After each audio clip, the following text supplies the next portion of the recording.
자동차 시장 판도를 살펴보면 전기차에서 압도적 위상을 과시하는 테슬라에 현대차가 다소 뒤처져 있는 듯 보입니다. 사실 전기차를 만드는 일은 생각보다 어렵지 않다고 합니다. 일본의 소니, 중국의 샤오미 등 다른 업종들에서도 전기차 시장 진출을 노리고 있는데요.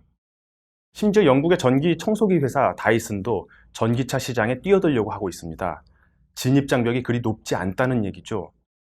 테슬라가 무서운 이유는 전기차 시장을 선점하며 어마어마한 주행 데이터를 확보하고 있다는 사실입니다. 세계에서 테슬라 차량의 데이터를 수집하고 이를 적용해 각 차량에 업데이트하면서 차가 더 똑똑해지고 있다는데요.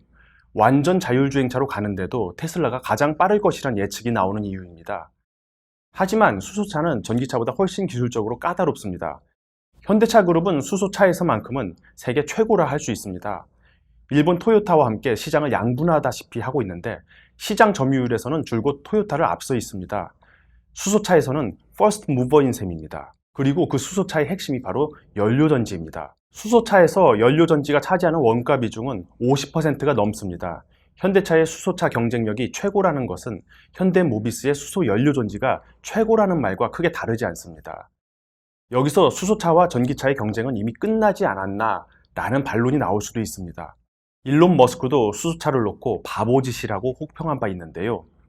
친환경차의 대세가 전기차로 굳어지는 듯한 모습을 보면 수소차 경쟁력이 무슨 의미냐는 의문이 들 수도 있습니다. 그럼 현대차 그룹은 여전히 패스트 팔로워의 위치에 만족해야 하는 것일까요? 승용차 시장을 주시했던 시야를 미래 모빌리티 시장으로 넓혀보면 얘기가 달라질 수 있습니다. 현대차 그룹의 미래 모빌리티 비전은 단순히 완성차 제조에서 으뜸이 되는 게 아닙니다. 육해 공을 총망라해 인간과 사물의 운행 과정을 모두 담당하는 시스템을 구축하겠다는 계획으로 보이는데요. 땅 위를 운행하는 자동차뿐 아니라 도심 환경 모빌리티처럼 공중 운행을 하는 비행체, 강이나 바다를 운행하는 수상교통 등을 폭넓게 아우를 뿐만 아니라 이런 교통수단을 통해 택배와 배달, 해운 등 운수 물류 서비스를 수행하는 데까지 광범위한 미래 모빌리티 시스템을 구축하려는 의도가 깔려 있다고 볼 수 있습니다. 테슬라가 선점했다는 전기차는 이 미래 모빌리티 시스템에서 한 부분일 뿐입니다. 전기차 대비 수소차의 장점은 충전 시간이 짧다는 점과 2차 전지보다 연료 전지가 무게와 부피 면에서 가볍고 작아 연비가 좋고 적재 효율이 좋다는 점입니다.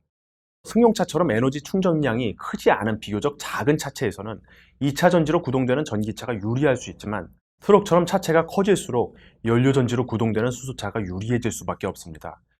특히 트럭과 같은 상용차의 차주로서는 넓은 공간이 확보되어 있어서 가급적 많은 화물을 적재할 수 있는 방식의 차량이 사업의 수익성을 높이는 데 훨씬 유리합니다. 같은 맥락에서 트럭이나 버스보다 더 크고 무거운 기차, 선박, 비행기도 수소 연료 전지 방식이 유리합니다. 미래 모빌리티에서 가장 주목되는 분야 중 하나인 항공 모빌리티는 비행체의 비행 시간이 충분히 길어야 경제성이 있고 원활하게 작동할 수 있을 것입니다. 조금 날다 착륙해서 충전해야 하는 비행체는 유용성이 떨어지겠죠. 다만 수소 모빌리티의 단점으로 주행 비용이 비싸다는 점을 들 수 있는데요. 지금 당장 연료인 수소가 비싸기 때문입니다. 하지만 수소 가격은 기술 발전에 따라 점차 낮아지는 추세입니다. 그리고 장기적으로 수소 가격이 전기 단가보다 싸질 수밖에 없을 텐데요. 우리나라처럼 수소를 수입하게 되는 국가에서는 수소로 전기를 생산하게 됩니다. 투입하는 수소 가격이 산출되는 전기 가격보다 저렴한 게 당연한 이치입니다. 국제에너지기구에서는 2050년의 수소차 비중이 승용차 10%, 상용차 35%를 차지할 것으로 전망합니다. 차량 외 분야까지 더하면 실로 어마어마한 시장입니다. 이 시장에서는 현대차 그룹이 세계에서 가장 앞서 나가고 있고 수소 모빌리티의 핵심인 수소 연료전지를 만드는 현대모비스는 그룹 내 부품 공급에 그치지 않고 수송형 수소 연료전지를 필요로 하는 곳으로 광범위하게 시장을 넓히고 있습니다.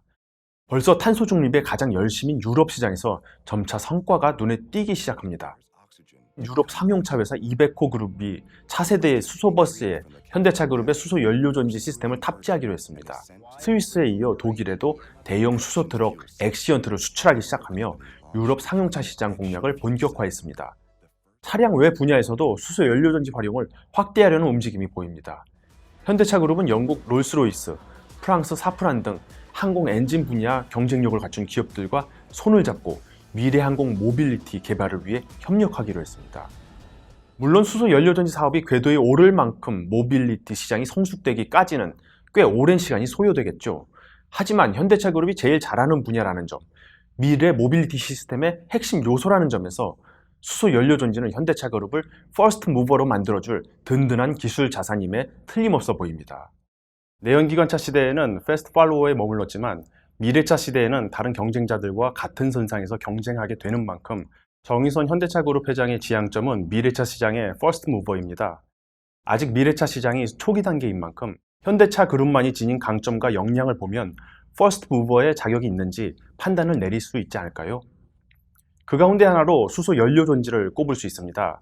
그렇기에 수소 연료전지 기술을 담당하는 핵심 계열사 현대모비스의 행보를 주목해야 할 이유이기도 합니다.